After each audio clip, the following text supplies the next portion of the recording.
What's going on, guys? St. John's at UConn, a Big East battle at Madison Square Garden.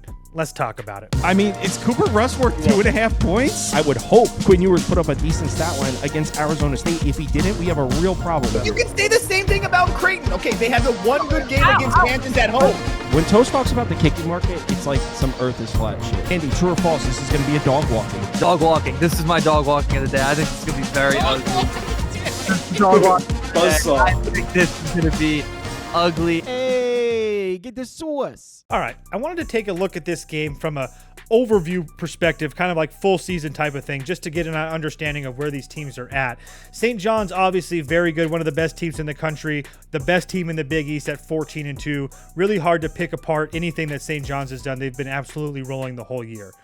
I would like to say, and I hate doing this, but I don't think that UConn is as bad as everybody thinks they are. I think the Big East is a solid conference, and they're only 3.5 games back of St. John's. So if they were to win this game, anything could happen in the last 3 to 4 games of a conference standing. So again, I just wanted to point that out because I don't think that St. John's has this conference on complete lockdown like everybody seems to think that they do. If you take a look at the full season stats, you're going to see from our friends over at College Basketball Analytics, these teams aren't so far apart, especially as far as net rating is concerned. Obviously, UConn is going to have the better offense. I don't think anybody's going to question that. And obviously, St. John's is going to have the better defense. But I just kind of wanted to bring that net ranking for everybody to see, because I think there's, again, like I said before, that there's this narrative out there that St. John's is really, really good and UConn is really, really bad. And I think they're a little bit more closer than people think they are. So I was trying to figure out ways to quote unquote pick apart this St. John's defense. So UConn, obviously a top 20 team as far as offensive efficiency in KenPom. So I took a look at St. John's against those teams in the top 20 at KenPom.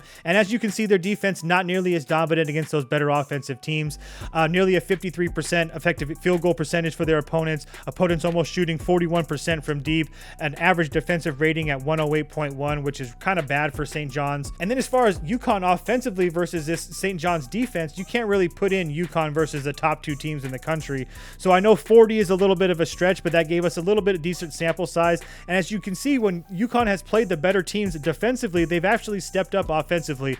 A 112 offensive rating, which is pretty damn good. Nearly a 54% effective field goal percentage and nearly shooting 35% from deep. You'll take that if you're a UConn fan any day of the week. Another thing I wanted to point out is that the UConn offense should fare well here today because, again, they've fared well against teams that, like St. John's, can rebound the basketball well. Teams in the top 40 as far as rebounding is concerned, when UConn has faced them, their offensive rating is fantastic. Their effective field goal percentage is fantastic.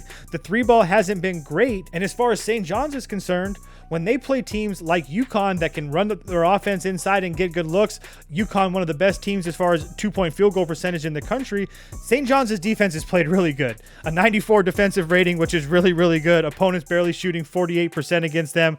An opponent's 3-point percentage at 30%. This St. John's defense is very good. I wasn't really trying to nitpick them when I was talking about them against top 20 offenses, but it's really hard to say anything negative about them. But at the same time, I just wanted to point that out because I do think that it matters. So who am I betting? I'm taking the points with UConn. I'm taking them plus 4.5. I did sprinkle them on the money line a little bit at 165 as well. I understand that St. John's has been very good. I will give you all that. But at the same time, I think their market value is at an extreme high right now. And I also think they've been a little bit lucky. Yes, they've been winning games, but they've played really close games as well. They played a 3-point game against Georgia, a couple 1-possession games against Providence that could have went the other way as well. They played an overtime game against Xavier that could have went either way.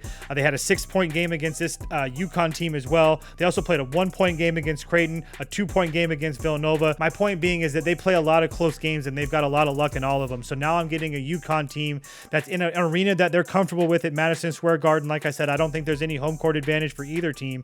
Getting 4.5 points in a revenge spot where they only lost by 6 earlier in the year, I'll definitely take my chances with UConn.